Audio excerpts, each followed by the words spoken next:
time to get spooky. Hey. Oh shit. My mic, no. What's up? Well, my mic was on. Hey. Vaughn here. Explore with us. Last photos with. I was trying to. We might just do that intro over. Fuck it. Keep it in. I bet I was running with my dog. Anyway, this is Explore with Us. Last photos with disturbing backstories. Let's get a bit creepy. Let's have some nightmares. If you're new, like, comment, subscribe. If you're not new, just keep coming back, bro. Subscribe, bro. What are you doing? Now let's see how scared we can get. What's up, Ewu crew? Ewu. The Raven is back again to share another He got a creepy ass voice too. What's up, Ewu crew? Ewu. The Raven is back again to share another interesting, shocking, or just strange. Back again to share another interesting. Why are eyeballs so creepy? Like, eyeballs are low-key creepy. Shocking, or just strange, Pupils. but very true story with you. Whatever. Today, we're going to explore 3 stories of victims and the chilling photographs they last appeared in. In 2015, 18-year-old 2015?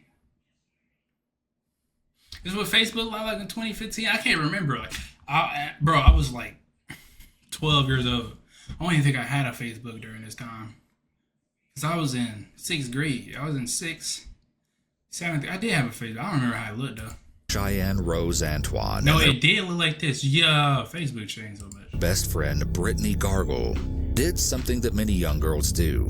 Okay. Something they didn't think twice about. They took a selfie, a picture that would later come back to haunt one of them.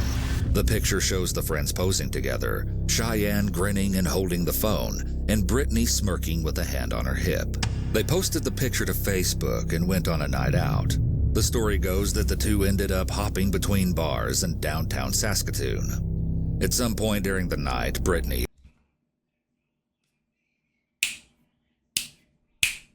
How are you bar hopping at 15? Obviously, I know what you're going to say. Fake IDs, duh. That's crazy. apparently met a man. Brittany and this man hit it off, getting along. Yo. I'm not gonna lie. I just thought about it. It's like somebody has a fake I never hit in my brain because I'm like, I'm 21, right? I can get into a bar legally, but it never crosses my mind.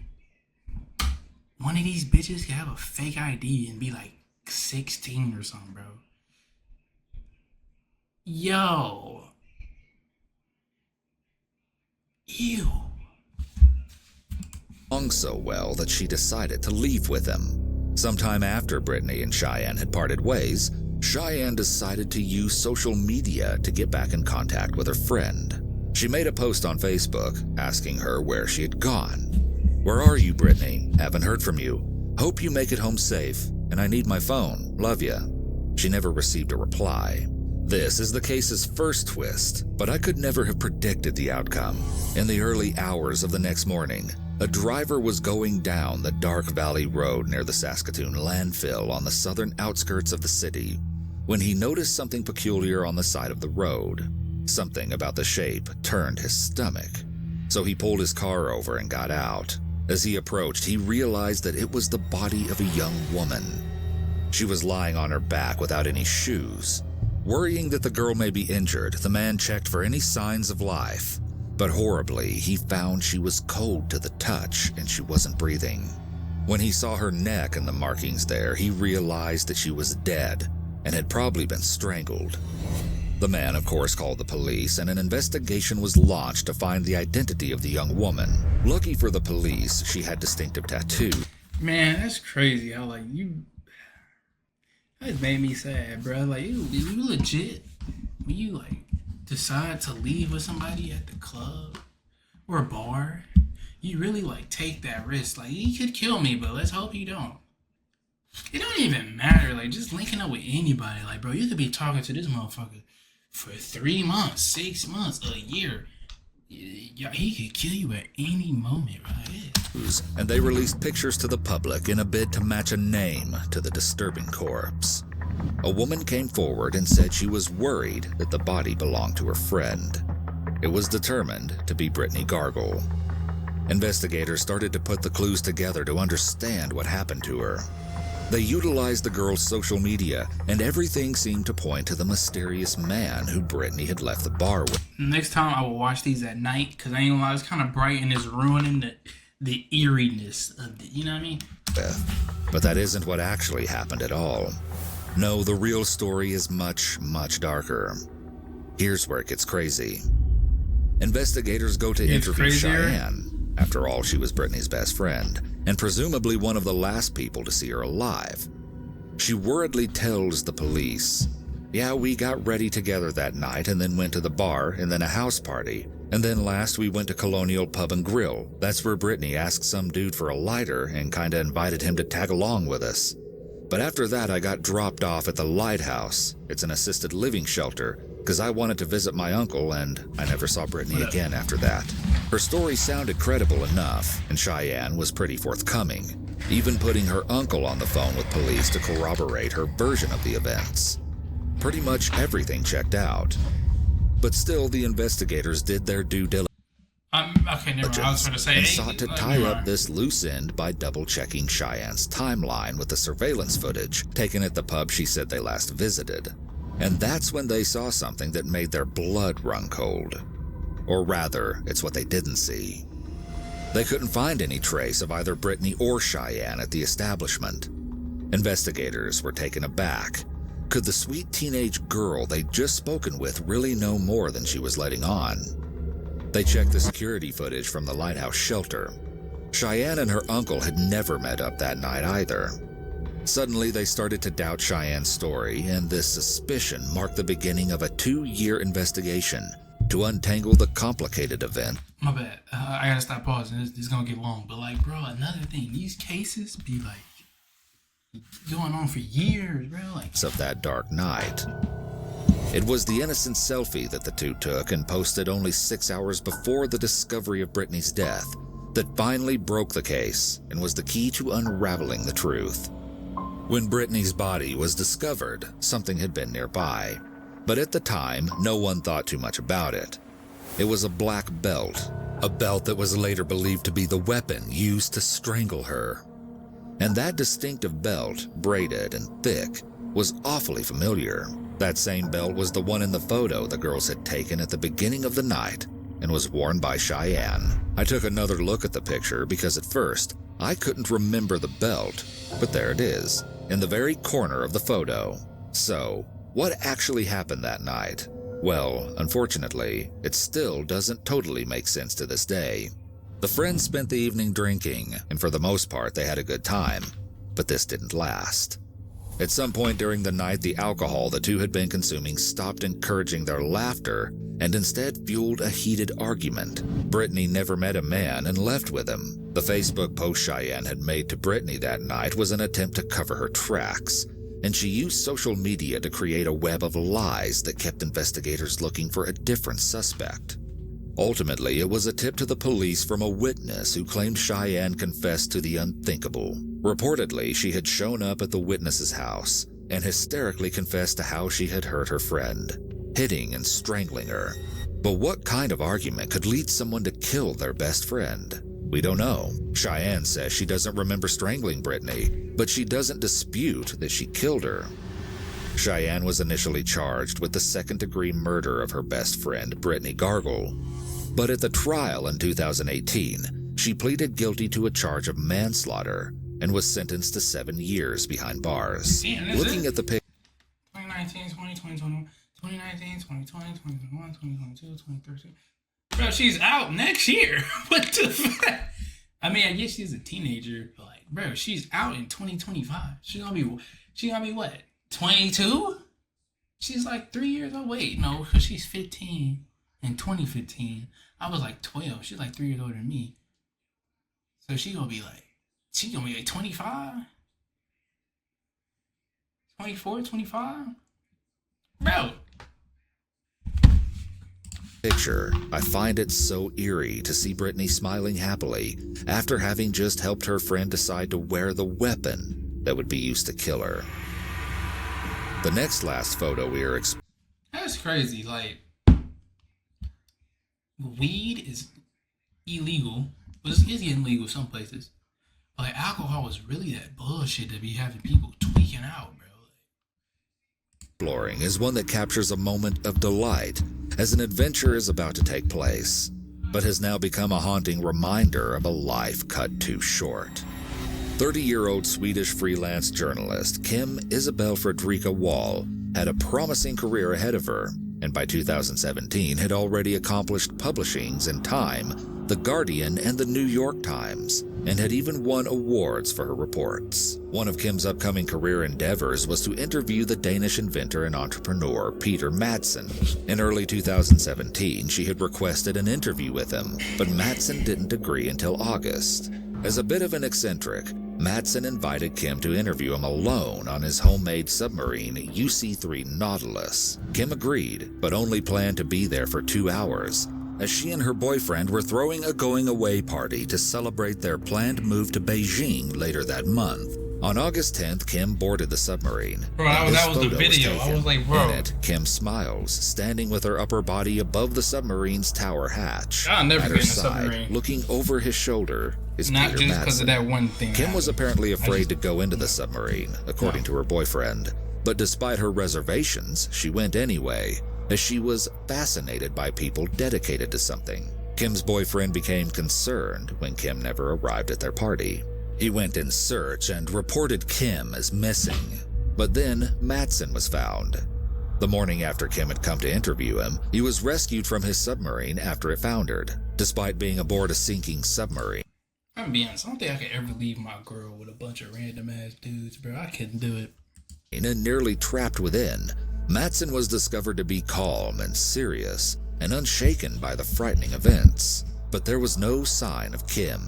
Initially, Madsen claimed that he had dropped Kim off after her interview concluded, but as you will see, that wasn't the case at all. Something about the damage to the submarine was suspicious to the authorities, who saved Madsen, and they soon suspected that he had intentionally scuttled the ship. But why would Madsen destroy his own submarine? And where was Kim Wall? The ship was eventually raised up, and there was no evidence of Kim on board. Yet Madsen's calm demeanor and matter-of-fact recounting of the night's events was unnerving. When researching, I found quite a few different accounts of that night, and it turns out Madsen gave multiple different stories, none of which added up. This is probably why he came under suspicion in the first place, along with the fact that the submarine never docked after Kim boarded. So no matter what he said, nothing could explain how Kim could be safe if the submarine never came back to land until after it had foundered. Because of this, Madsen was swiftly arrested after his rescue. Initially, he was charged with negligent manslaughter as police suspected Kim's fate had been an unfortunate accident. And at first, Madsen changed his story again to match this assumption. But soon more evidence washed ashore. Gruesome and horrifying evidence. 11 days after Kim's disappearance, a cyclist was enjoying a bike ride along a beach in the southwest of Amar. The wind was whipping up off the water, but the sea breeze was pleasant. Among the rocky shore, the cyclists noticed something peculiar, and they slowed down, coming to a full stop near the misshapen lump that they just couldn't quite identify. Nearing it, the cyclists realized, with horror and the knowledge that they would never be able to forget what they were seeing, that it was part of a woman's body. Her torso beheaded and without limbs, and bearing the marks of stab wounds congregated around the groin. Body parts just kept washing up on the shore. And at first, no one was sure who the body belonged to. In order to end the horror of a beach laden with body parts, cadaver dogs and police divers were brought in. They found Kim Wall's head in a plastic bag. Madsen maintained that Kim's death had been an accident, though he soon admitted that he had been the one to dismember and dispose of her body in the sea. Here's where the story gets crazy. Madsen's explanation was that while he had been up on the deck, the air pressure within the submarine suddenly dropped and caused toxic fumes to fill the air supply, killing Kim. The problem is the medical examiner can't determine the exact cause of death, because Kim's body had been exposed to water for so long and decomposed. However, the coroner testified that they were doubtful that Kim's death was caused by carbon monoxide poisoning, though it was possible, but thought it was more likely strangulation, a cut to her throat, or drowning. What the medical examiner did know for certain was that Kim's body had sustained more than 14 wounds and cuts. But Madsen had an explanation. He claimed he slashed her body to prevent the buildup of gases that occurs when a person dies. That way she would sink to the seabed. He also admitted that he dismembered her because he couldn't lift her body off the submarine otherwise. Well, it didn't make sense to the judge. Madsen was found guilty of premeditated murder, aggravated assault, and desecrating a corpse, and sentenced to life in prison. I can't help but wonder what Kim was thinking when that chilling last photo of her was taken. Did she have any idea of the horror that was waiting for her in that submarine? The final disturbing last photo we're taking a look at today might be the most chilling of them all, and in fact has frequently earned the title of the most terrifying photograph. Videos like this. In 1990, 14-year-old Regina K. Walters and her boyfriend Ricky Lee Jones were standing alongside a highway, hoping to hitchhike a ride. The two young teens had just run away from their homes in Pasadena and thought that their luck had turned when a truck run away from their homes in Pasadena. Ain't that Texas? Hey Siri, where's Pasadena? Here it is on the map. Oh, California. I said Texas. What the fuck am I saying? And thought that their luck had turned when a truck pulled over to offer them a ride. The driver was Robert Ben Rhodes. Now, granted, this probably it wasn't his fit when he pulled up. But like, bro, what the fuck? Freaky ass nigga, he is 69 God. Freaky ass nigga. Nah, alright, I'm done. A man who at this point is believed to have had a long criminal career and had already killed a couple in a situation eerily similar to the one that Regina and Ricky found themselves in. Of course, they had no idea that Robert, who seemed trustworthy and was kind enough to offer them a ride, was plotting to make them Did he his look like a next trustworthy victims. man to you? Almost as soon as Regina and Ricky climbed into Robert's truck, Joyride? everything went wrong. Robert killed Ricky before quickly disposing of his body in a methodical and cold manner. But of course it was methodical. Robert ostensibly had a lot of practice at this point. Robert had already done this exact calculated routine on his previous victims, Patricia Candace Walsh and her husband Douglas Zakowski, a few months prior. He felt sure of himself as he held Regina captive in the truck. It is reported that he continually assaulted her in a variety of ways, and even cut off all of her long curly brown hair. Robert would occasionally call Regina's father on a payphone, taunting him and telling him about how he had cut off all of his daughter's hair. This time, Robert forced Regina to stay with him longer than his other victims, probably because he had been able to get away with it up to this point, and didn't worry he'd be caught.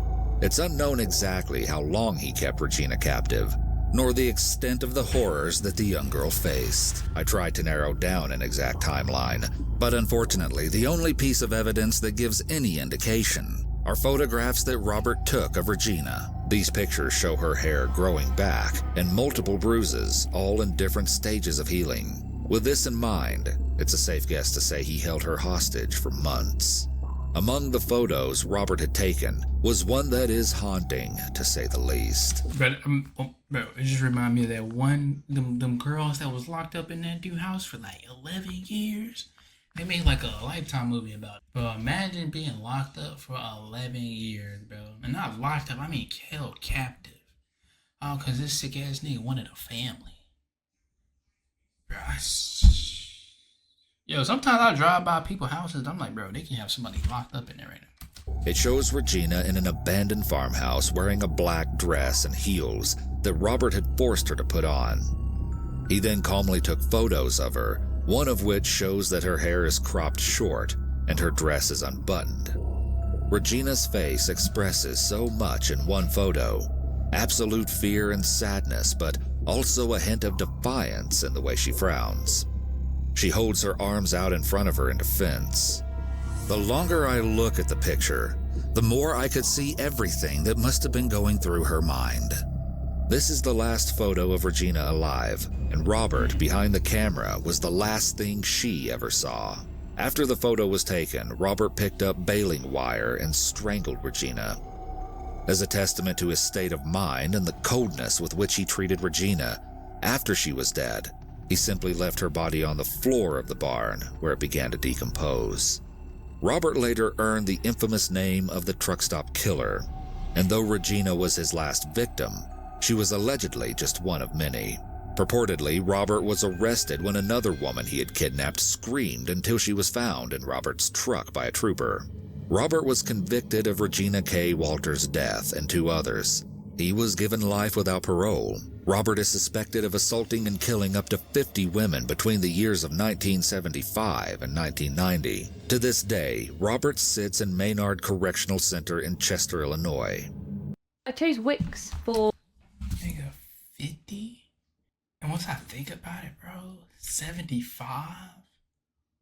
I feel like it's hard to be a serial killer now. Like, we got so much technology and whatnot. Man, that's crazy, bro. There's some weird ass people out here, man. Stay safe. See you on the next one. Peace.